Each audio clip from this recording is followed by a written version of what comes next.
យើងត្រូវទទួលស្គាល់ថាតំណែងតំណនរដ្ឋជាតិជារឿយៗត្រូវបានដឹកនាំដោយផលប្រយោជន៍ជាតិជាធំជាងយុទ្ធធរឬសិលធរសុទ្ធសាធការដែលមហាអំណាចដូចជាអាមេរិកនិងចិនមានចំហស្ទាក់ស្ទើរនៅក្នុងការលូកដៃពេញទំហឹងនៅក្នុងវិវាទព្រំដែនរវាងកម្ពុជានិងថៃគឺដោយសារតែពួកគេត្រូវរក្សាតុល្យភាពអំណាចនៅក្នុងតំបន់អាស៊ីអាគ្នេយ៍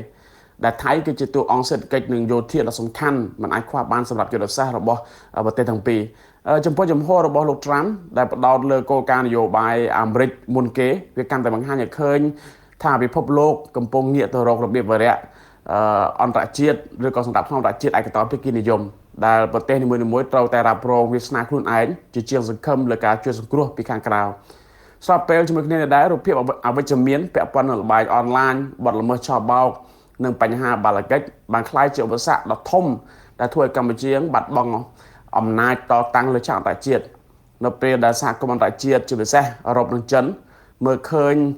កម្ពុជានៅក្នុងរូបភាពមិនល្អពួកគេនឹងមិនមានឆន្ទៈនយោបាយនៅក្នុងការដាក់សម្ពាធលើភាគីថៃឡើយកម្ពុជានឹងបន្តរងគ្រោះពីការឈ្លានពាននិងមិនទទួលបានយុត្តិធម៌ពេញលេញនោះទេបើសិនបើផ្ទៃក្នុងកម្ពុជានៅមានភាពទន់ខ្សោយនៅមានចំណុចខ្សោយឲ្យគេវាយប្រហារតាមរយៈរូបភាពអសន្តិសុខនិងអំពើពុករលួយជាប្រព័ន្ធនោះ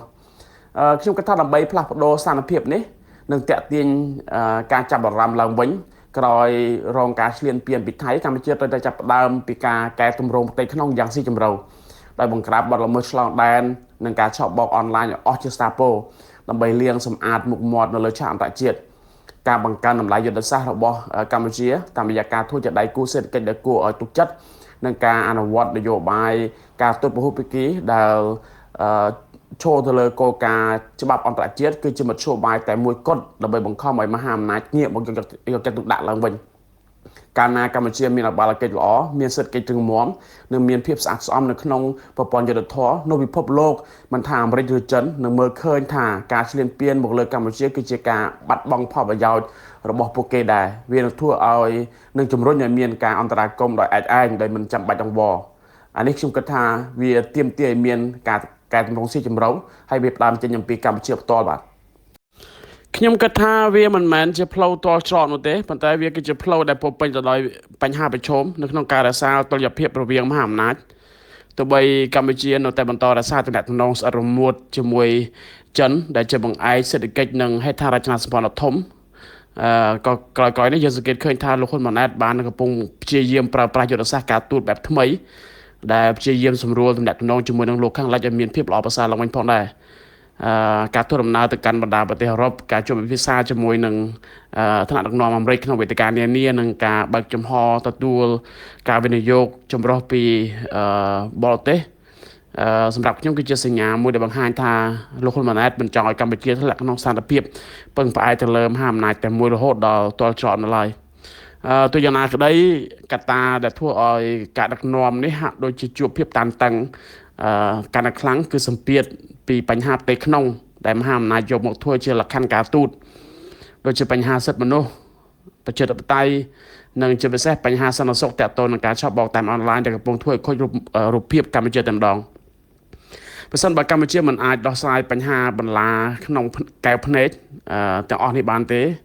នោះការព្យាយាមងាកទៅរកតុល្យភាពជាមួយនឹងលោកខាងលិចនឹងជួបការលំបាកហើយអាចជួញច្រានដល់កម្ពុជានឹងកាន់តែដេកដួលទៅតាមមហាអំណាចម្ខាងទៀតដោយជាមិនរួចដូច្នេះវាមិនមែនជាស្ថានភាពទាល់ច្រកដោយសារតែគ្មានជំរឿននោះទេប៉ុន្តែវាគឺជាស្ថានភាពដែលកម្ពុជាត្រូវតែសម្រេចចិត្តកែតម្រង់ផ្ទៃក្នុងឲ្យបានយ៉ាងម៉ឺងម៉ាត់ដើម្បីបង្កើតជាអំណាចចរចាថ្មីមួយដែលធ្វើឲ្យមហាអំណាចគ្រប់និន្នាការមានអារម្មណ៍ថាពួកគេត្រូវការកម្ពុជាជាងកម្ពុជាត្រូវការពួកគេជារួមមកជោគជ័យនៃយុទ្ធសាស្ត្រការទូតរបស់លោកហ៊ុនម៉ាណែតមិនស្ថិតនៅលើការជ្រើសរើសរវាងអាមេរិកឬចិនឡើយប៉ុន្តែស្ថិតនៅលើសមត្ថភាពក្នុងការធ្វើឲ្យកម្ពុជាក្លាយជារដ្ឋដែលមានអបាលកិច្ចស្អាតស្អំនិងតំបន់វិនិយោគដែលមានសុវត្ថិភាពប្រសិនបើកម្ពុជាអាចបង្ហាញពិភពលោកនូវភាពរឹងមាំនិងភាពស្មោះត្រង់ក្នុងការដោះស្រាយបទល្មើសអន្តរជាតិបាននោះច្រកទ្វារការទូតនឹងបើកចំហកាន់តែធំហើយការគម្រាមកំហែងពីការឈ្លានពានណាមួយនឹងត្រូវបានអន្តរជាតិជួយទប់ស្កាត់តាមរយៈផលប្រយោជន៍រួមដែលពួកគេមាននៅកម្ពុជាបាទ